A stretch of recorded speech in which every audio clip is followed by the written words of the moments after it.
तमाम रिश्तों में पति पत्नी का जो रिश्ता होता है ना दोस्तों, वो सबसे नाजुक और सबसे पेचीदा होता है। जब आप इस रिश्ते रूपी पौधे पर पानी की या प्यार की सिंचाई करना बंद कर देते हैं ना, तब ये पौधा जो होता है वो मुरझाने लगता है। शादी के इस पेचीदा रिश्ते पर बनी है फिल्म दो और दो प्यार। हेलो, वेलकम, खुशामदीद, नमस्कार। आप देख रहे हैं फिल्मी बातें विद अभिसार।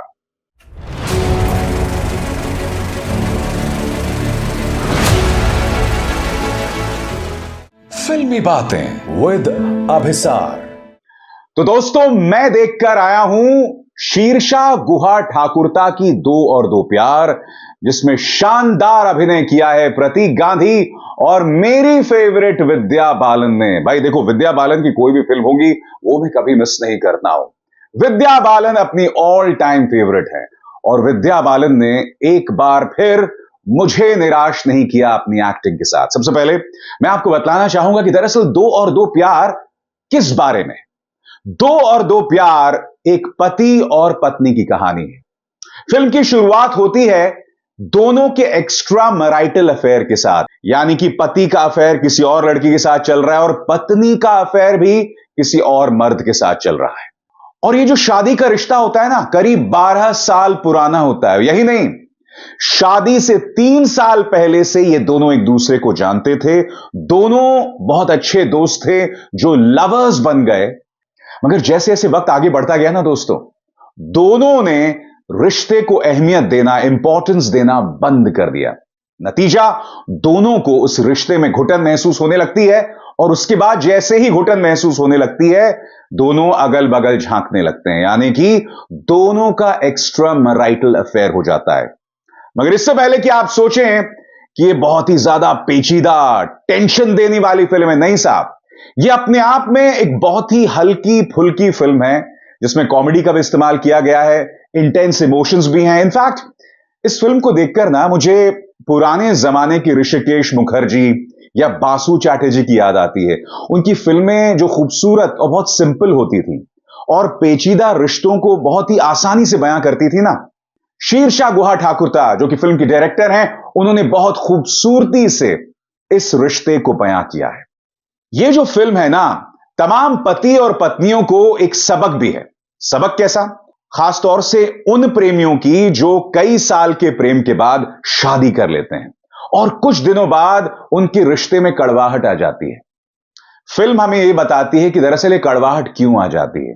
वो कड़वाहट इसलिए आती है क्योंकि इस फिल्म के अंदर प्रतीक गांधी का जो किरदार है वो एक सिंगर होता है, एक म्यूजिशियन होता है, मगर उसकी फैमिली में एक ट्रेजेडी होती है तो संगीत से उसका साथ छूट जाता है और जैसे जैसे वक्त गुजरता रहता है उसके अंदर एक रूखापन भर जाता है और इस रूखेपन की शिकार उनकी पत्नी यानी विद्या बालन होती हैं। नतीजा यह कि दोनों का रिश्ता जो है वो टूटने लगता है और फिर प्यार मोहब्बत के लिए वो लोग किसी और के पास जाने लगते हैं। और जैसे जैसे वक्त गुजरने लगता है ना, पति और पत्नी दोबारा एक दूसरे के पास आने लगते हैं। इनफैक्ट इस फिल्म में कॉमेडी सीन है कि दोनों यानी कि विद्या बालन और प्रतीक गांधी को अपने अपने लवर्स को झूठ बोलकर आना पड़ता है ताकि वो अपने पति और पत्नी के साथ वक्त बिता सकें। यानी कि फिल्म की रफ्तार जैसे जैसे बढ़ने लगती है ना, ये जो रिश्ता होता है पति और पत्नी का, वो दोबारा एक दूसरे के करीब आने लगते हैं। मगर फिर फिल्म में एक ट्विस्ट आता है और वो ट्विस्ट क्या है? दोनों को एक दूसरे के अफेयर्स के बारे में पता चल जाता है। तो क्या होगा इसके आगे? क्या दोनों के रिश्ते टूट जाएंगे? क्या दोनों अपने अपने लवर्स के पास चले जाएंगे? या क्या दोनों ये फैसला करते हैं कि एक दूसरे के साथ रहेंगे? जी नहीं साहब, इनमें से ऐसा कुछ भी नहीं होता है। क्या होता है इसके लिए आपको फिल्म देखनी पड़ेगी, क्योंकि मैं यहां पर कोई स्पॉइलर अलर्ट नहीं देने वाला। दोस्तों, जहां तक फिल्म की बात है तो चाहे प्रतीक गांधी हो, विद्या बालन, दोनों का ए क्लास परफॉर्मेंस है। दोनों के अभिनय में कोई नाटकीयता नहीं है, यानी कि आपको ऐसा नहीं लगता कि दोनों एक्टिंग कर रहे हैं। इनफैक्ट प्रतीक गांधी को देखकर ना मुझे अमोल पालेकर की याद आती है। आपको याद है ना, गोलमाल वाले अमोल पालेकर कि सर मेरे पिताजी कहा करते थे। प्रतीक गांधी को देखकर मुझे न सिर्फ अमोल पालेकर की याद आती है, बल्कि संजीव कुमार की भी थोड़ी थोड़ी याद आती है।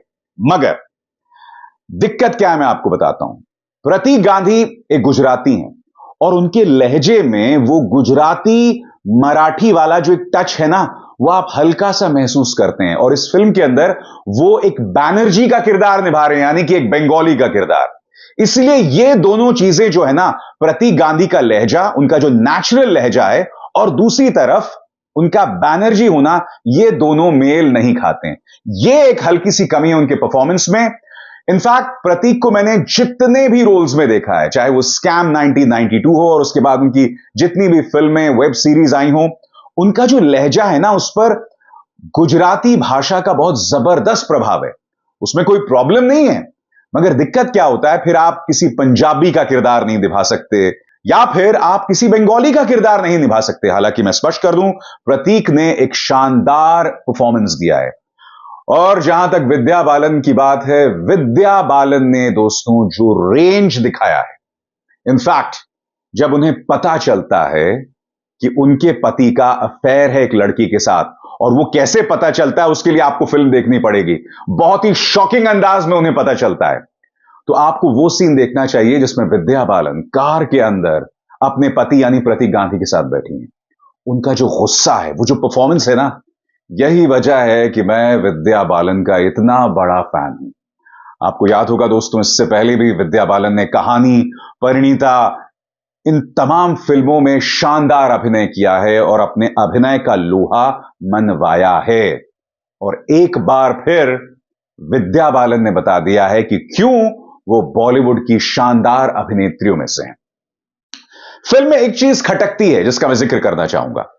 देखिए, फिल्म दो जगहों पर फिल्माई गई है, एक मुंबई, एक ऊटी। अब आप जानते हैं दोस्तों, मुंबई और ऊटी में जमीन आसमान का फर्क है। मगर फिल्म का कैमरा वर्क कुछ इस तरह से है, इसका छायांकन कुछ इस तरह से है ना, कि दोनों ही जगहों में कोई फर्क ही नहीं दिखता। जबकि आप जानते हैं कि मुंबई कहां और ऊटी कहां, दोनों में फर्क दिखाई देना चाहिए ना। ऐसा लगता है कि एक ही शहर में शूटिंग हो रही है। तो फिल्म का जो पूरा लुक है, ऐसा लगता है एक ही रंग में उसे शूट कर दिया गया है। यानी कि ऐसा लगता है कि किसी ने एक पेंटिंग बनाई है और उस पूरी पेंटिंग में कोई और कलर नहीं है, सिर्फ एक कलर। यह आभास आपको फिल्म में जो है महसूस होता है। फिल्म कई जगहों पर बहुत धीमी चलती है, मगर जैसे मैंने कहा ना, विद्या बालन और प्रतीक गांधी की जो एक्टिंग है, उन्होंने जिस तरह से फिल्म को संजोया है, इस बात की कमी नहीं खटकती। मैं चाहूंगा कि जितने पति पत्नी हैं, जितनी भी शादीशुदा दंपत्तियां हैं, जो शादी के कुछ साल बाद अपने रिश्तों के मायनों को नहीं समझते हैं, उन्हें यह फिल्म देखनी चाहिए। और इससे एक सबक भी है। होता क्या है दोस्तों, जब हम युवा होते हैं, जब हम यंग होते हैं, तो हमारे कई पैशंस होते हैं। मसलन अगर मैं अपनी बात करूं, तो मेरा एक पैशन रहा है जिसे मैंने आज तक नहीं छोड़ा है, वो है म्यूजिक। जी हां, म्यूजिक मेरा एक ऐसा पैशन रहा है जो मैंने आज तक नहीं छोड़ा है। मैं आज भी जब दोस्तों की महफिल में रहता हूं, गाने गाता हूं, गाने सुनता हूं। ये जुनून, ये जज्बा हमेशा से मेरे साथ रहा है। इनफैक्ट ये जो मैंने फिल्म चैनल शुरू किया है ना, फिल्में भी मेरा जुनून है, मेरा पैशन है। और यही वजह है दोस्तों कि मैंने ये फिल्म चैनल यानी फिल्मी बातें विद अभिसार शुरू किया है। तो सबसे पहला सबक, आपके जो बचपन के पैशंस होते हैं, जुनून होते हैं, उनका साथ कभी मत छोड़िए। किसी ना किसी तरीके से अपनी जिंदगी में उसे बनाए रखिए, ताकि जिंदगी में कभी भी, लाइफ में कभी भी रूखापन ना हो। दूसरी बात, रिश्तों की अहमियत को समझिए। हर रिश्ते की बुनियाद जो होती है ना, दोस्ती होनी चाहिए। मेरा यह मानना है कि जब आप किसी से शादी करते हैं ना, तो आप उससे प्यार तो करते ही हैं, मगर प्यार से भी ज्यादा जरूरी दोस्ती होता है। यह फिल्म हमें यह भी सबक देती है कि ये जो दोनों अपना रिश्ता बचा पाए फिल्म के दौरान, वो इसलिए क्योंकि बुनियाद में, इस रिश्ते की बुनियाद में दोस्ती था। और अगर दोस्ती है तो चाहे रिलेशनशिप में कितने भी तूफान आए, रिलेशनशिप बचा रह सकता है। इसीलिए मेरा आपको मशवरा, जाइए दो और दो प्यार देखिए। बहुत ही खूबसूरत फिल्म है। मुझे याद आ गई ऋषिकेश मुखर्जी, बासु चैटर्जी, वो जो पुरानी फिल्में जो आप 70s में देखते थे, 60s में देखते थे, जो अब नहीं बनाई जाती हैं। मैं बहुत ही शिद्दत से डायरेक्टर की आने वाली फिल्मों का भी इंतजार करते रहूंगा। और विद्या जी, थोड़ा जल्दी जल्दी फिल्में बनाइए। अभिसार शर्मा को दीजिए इजाजत। नमस्कार।